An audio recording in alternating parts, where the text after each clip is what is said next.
All right, so how do you start your first business in a weekend? That is what Noah Kagan purports to teach us in this book, $1 Million Weekend, which is what we're discussing in this episode of Book Club, the ongoing series where I distill and discuss highlights and summaries from some of my favorite books. And genuinely, this is an absolutely fantastic book to read if you are an aspiring entrepreneur. If you've ever thought that you want to start your own business and you have not yet done it, you need to read this book because it's going to give you a play-by-play roadmap on how exactly to do that. Okay, so the book is broken down into 3 parts. We've got part 1, start it, part 2, build it, and part 3, grow it. And in this video, I'm going to focus on part 1 and 2, start it and build it. Let's go. If you're watching this and you haven't yet started your business, I suspect for a lot of people I know, you might have been thinking about starting a business for several years, you have just not yet taken action. And there is this pervasive myth that happens amongst everyone who's an aspiring entrepreneur, which is, I need the right idea. I cannot get started until I have the right idea. But the thing is, and what Noah talks about throughout the book, is you don't start a business by first having the right idea and then starting the business. You start a business by deciding to start a business, and then you find a process to come up with the right idea. And really the core message he's sharing in this first chapter, which is why it's called a chapter 1, just start, is begin before you are ready.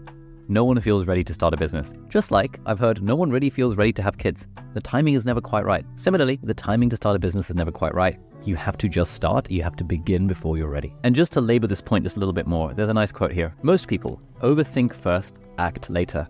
Every successful entrepreneur, act first, figure it out later. Any analysis ahead of action is purely speculation. You really do not understand something until you've done it. Rather than trying to plan your way into the confidence to act, just start acting. And there is a motto that he talks about here, and this is a motto that has really stuck with me since I read the book a couple of weeks ago. And that motto is now, not how.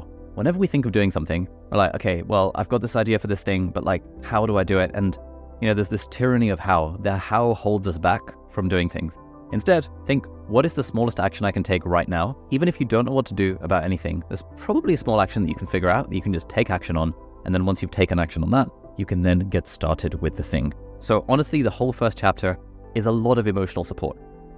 Genuinely, I've been running my YouTuber Academy for a few years now. We've taught 5,000 students in it. 95% of students, when it comes to starting YouTube channels, it's not technical things they're struggling with. It's the emotional side of things. They're like, oh, I couldn't possibly make YouTube videos unless I have the perfect idea.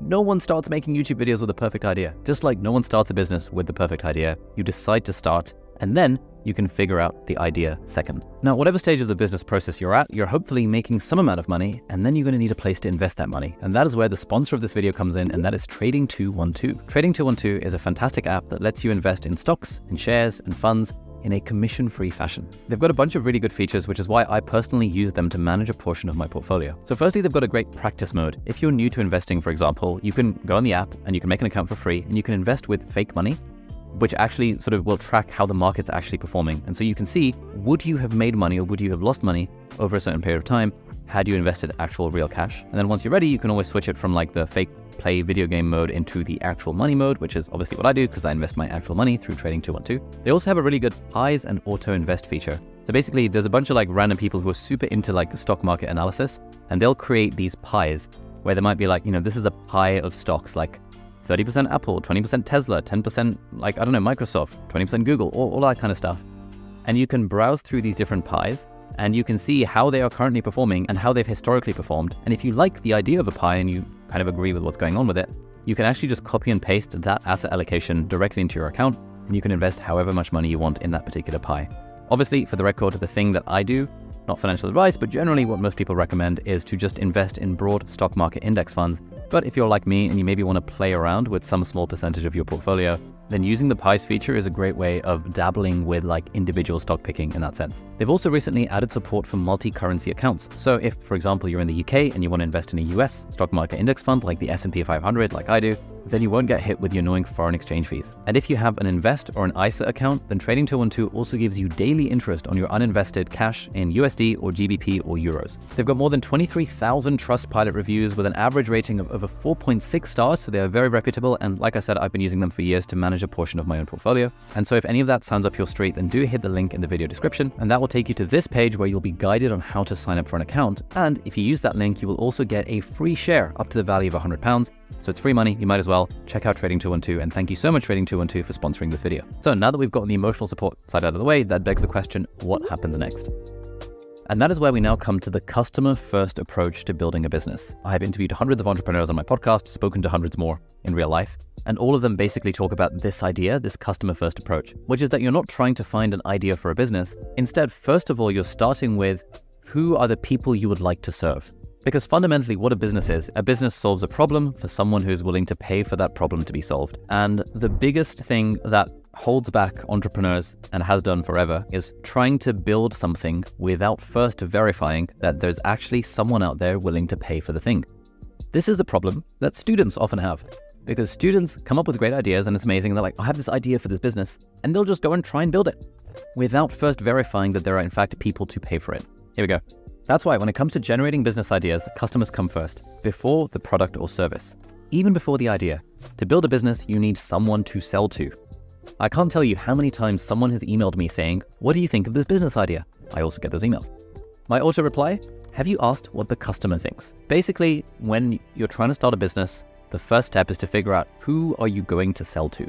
And that's ideally within your own zone of influence. For example, in my position of being a medical student at university, the people I'm serving are probably the people around me, or the parents of the people around me, or the people I interact with in hospitals, or the people I interact with at the university, or the local businesses I interact with.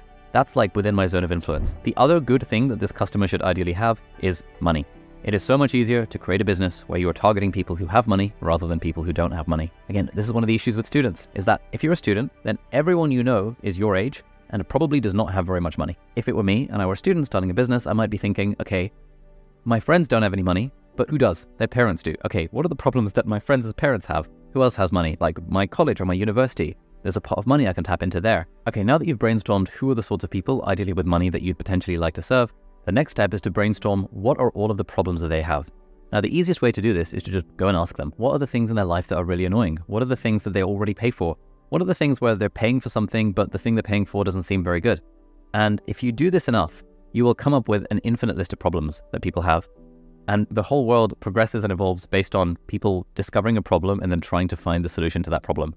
Uber started because someone complained, was like, oh man, it's really annoying trying to hail down a cab and trying to ring the taxi company. And so that's where the idea for Uber comes along. And there's a really good example here. So I love this. There's the founder first approach and then there's the customer first approach. So here we go. Let's say you have an idea for a dog walking app. How would you go about doing it? Here's the way most entrepreneurs would do it. 1. Spend hours at home thinking about the app and coming up with clever names for it. 2. Spend $100 hiring their cousin to draw a cool logo. 3. Set up an LLC. 4. Watch YouTube videos about apps and programming and business and dogs. 5. Consider signing up for a developer bootcamp and quickly realize that coding is hard. 6. Buy the domain name for the snazzy website they're going to build. 7. Look into hiring a developer on Upwork and quickly realize it's prohibitively expensive. 8. Give up again. Does that sound familiar? That is founder first. Now let's take the same idea for a dog walking app and let's put it through the customer first perspective. 1. Call or text 3 people right now who have dogs and ask them to pay you to walk their dog. 2. Turns out none of these dog owners have problems walking their dog. You discover their real problem is finding dog sitters when they're traveling. 3. Ask for their next travel dates and have them pay you a deposit. They pay, jackpot. And the idea here is that quickly, based on this really simple example, which I think we can all relate to in some ways, in the founder first approach, you go down a rabbit hole where you build this thing without verifying that people actually have the problem and are willing to pay for it. In the second one, you come up with an idea, cool, and then you talk to people and you see, does the idea have legs? Would they be willing to pay you for it? You realize, no, they don't. And now you do something else because you realize they are willing to pay you for this other thing. And crucially, you ask for that first sale. You make that first dollar. The first dollar is always the hardest. The first 3 customers are always the hardest. If you just aim to try and get your first 3 paying customers as soon as is humanly possible before you even try and build anything, then at least you have some kind of validation that the idea has legs. So this, for example, is an email that one of Noah's friends, Boris, sent. Subject, helping you help me with food. Hey friends, one thing I realized is that I'm busy all the time and I don't have time to cook a quality meal. I wanted to invite a few close friends to test a business idea with me. Consider yourself the lucky chosen few, smiley face. Convenient and home-cooked meals. On February 9th, for $20, there will be a personal chef making us food and delivering it to you conveniently and deliciously. If this is something you're seriously interested in, please PayPal $20. Open to all and any feedback. Cheers, Boris. P.S. Please let me know if you have any dietary requirements, etc. I promise the dinner will be delish! Exclamation mark, exclamation mark, exclamation mark. This is how you validate the idea for a business. You might have a business idea and at a party you say to someone, oh, I'm thinking of starting a business around blah-de-blah. Would you be interested? Social etiquette dictates they basically have to say yes. You are very unlikely to meet someone who will actually say, no, I won't give a shit about that. here's the crucial bit. If you ask them for money, be like, oh, okay, cool. Well, I'm taking pre-orders now. Would you be willing to pay me $20 for it? Now you see how good your idea actually is, because no one is going to part with their money unless they actually believe in the idea. Words are cheap. Money is not. So if someone says, yeah, I like your business idea, that means jack all. What matters is, are they actually paying for it? Have they pre-ordered the thing? Would they be willing to be your first customer for a 50% discount with a money-back guarantee, anything like that? Now, the other way to get business ideas is to also look to your own problems. If you find something is a problem for you, chances are it'll be a problem for other people as well. And there are 4 prompts that Noah gives us that I fully agree with that help us figure out what our own problems are. So firstly, what is one thing this morning that irritated me? Secondly, what is one thing on my to-do list that's been there for over a week? Thirdly, what is one thing that I regularly fail to do well? And fourthly, what is one thing I wanted to buy recently, only to find out that no one made it? And these sorts of prompts help you think about like the problems in your own life. You should sort of become a magnet for problems. Like as you go through life, anytime you find something annoying, what an aspiring entrepreneur or an actual entrepreneur does is they recognize, oh, I'm finding this thing annoying. I have just identified a problem. And a problem with a solution is a business, assuming people are willing to pay for that solution. Whereas what most people do is like, they will just come across a problem and they'll be like, oh, it's just a thing. Oh yeah, it's really annoying that we have to fill out these like feedback forms in our lectures. And that's where the idea will stop. What I used to do in med school was, oh man, it's really annoying that we've got to fill out those feedback forms in lectures. I wonder if there would be a more efficient way of doing that. If we found the right person, we could build a solution to this. And when I was in med school, I was unsophisticated with this. I was like, oh, how might I build this? I knew how to code. I knew how to make websites and apps and stuff. So I would default to like just trying to build the thing. I've wasted years of my life chasing business ideas where I was like, I found an idea, I'm going to build the thing.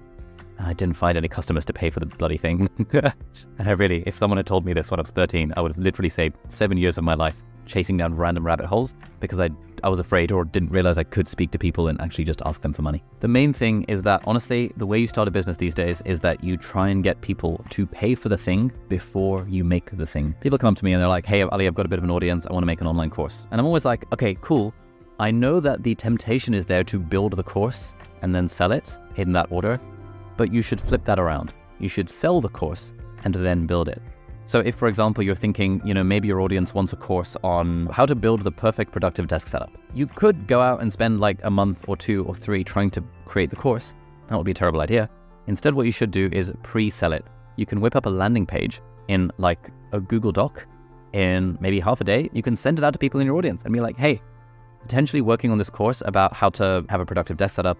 If this sounds interesting, you can pre-order the course here. It'll be released in the next month and I'll give you your money back if you don't like it.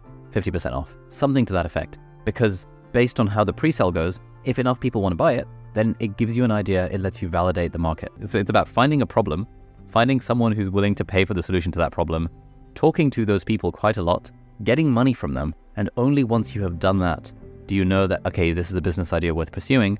And now you can start to build the thing because you already have paying customers. This is the thing that I wish I had known when I started my entrepreneurship journey. This is the thing I wish is a message that could be hammered into the heads of every single aspiring entrepreneur out there. I give so many talks these days around the world. It's super fun. And there's always like half the audience are aspiring entrepreneurs.